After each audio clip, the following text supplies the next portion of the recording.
Masih bersama saya Adini dan kembali kami sampaikan berita Padang hari ini.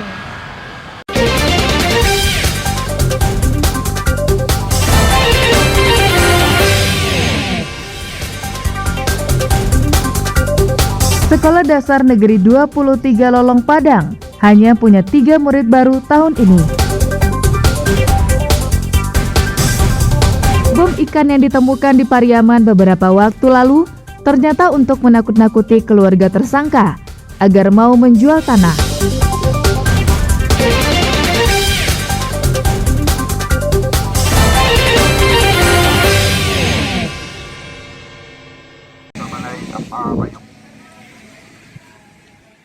Antisipasi kembali maraknya payung ceper, personel Satpol PP menertibkan payung ceper di kawasan Pantai Padang.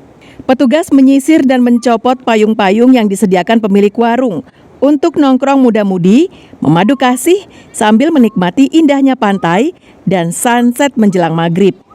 Payung ceper adalah istilah untuk payung yang dipasang serendah mungkin agar aktivitas orang di bawah payung itu tersamarkan. Keberadaannya kerap disalahgunakan remaja yang sedang kasmaran.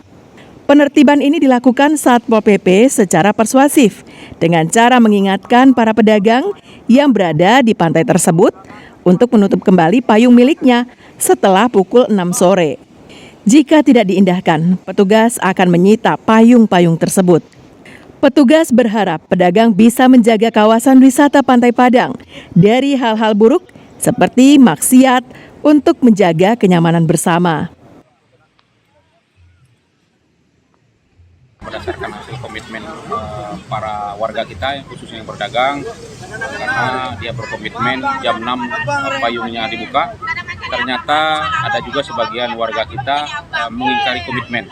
Maka kita dari Satpol PP melakukan persuasif, kemudian memberitahukan, kemudian kita melakukan menolong masyarakat kita yang payung yang masih terbuka, kemudian insya Allah kita lakukan secara persuasif. Kawasan Pantai Padang merupakan ikon wisata utama di ibu kota Provinsi Sumatera Barat. Beberapa tahun silam, keberadaan payung ceper di kawasan ini pernah digusur petugas karena dianggap meresahkan. Robiham melaporkan dari Padang. Sesuai komitmen bersama, pukul 18.00 WIB, payung dibuka.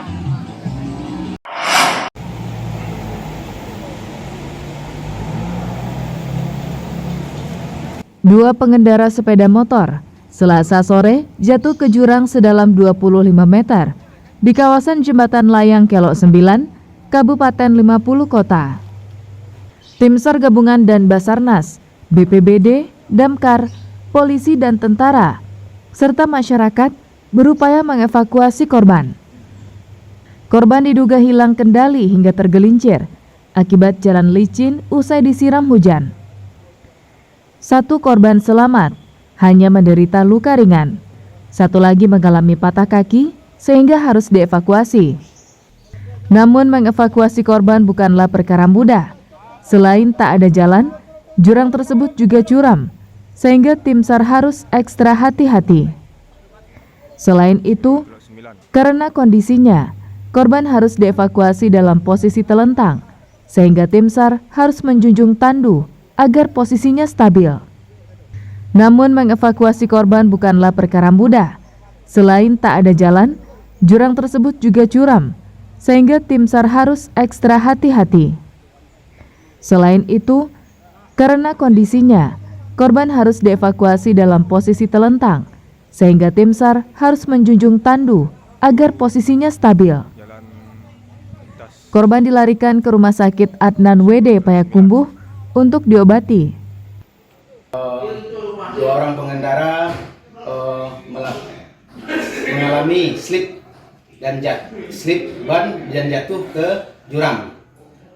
Untuk kondisi dua orang selamat, satu orang mengalami luka biasa, satu orang lagi mengalami patah kaki.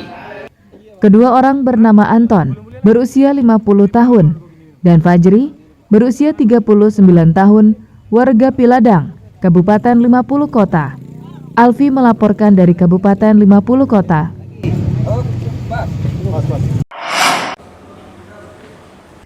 Jasman alias Munak ditetapkan sebagai tersangka pemilik bom yang ditemukan beberapa waktu lalu di kota Pariaman.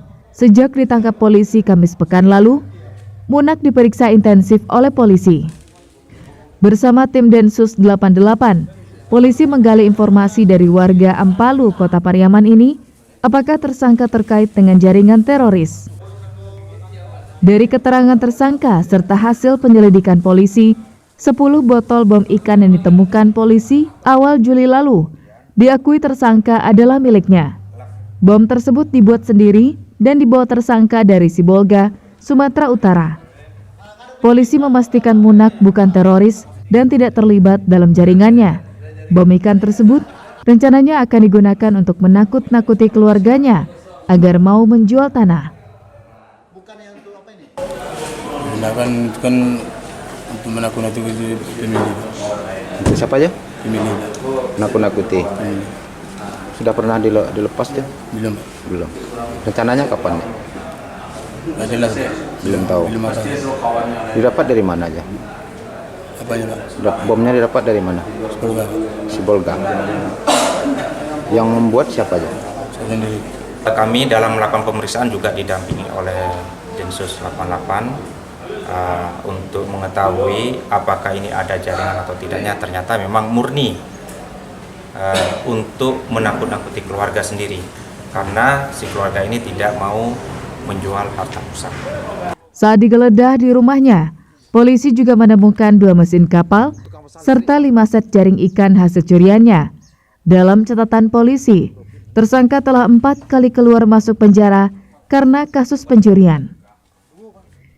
Atas kasus kepemilikan bom ikan tersebut, Munak terancam hukuman mati karena dijerat dengan Undang-Undang Darurat Nomor 12 Tahun 1951. Eki Rafki melaporkan dari Pariaman. Sudah dijual, di Cilok dijual lo lihat kan? Nah, beda kalau beda. Pemirsa, demikianlah perjumpaan kita dalam Berita Padang hari ini. Saya Adini dan tim redaksi yang bertugas pamit undur diri. Selamat beraktivitas dan sampai jumpa.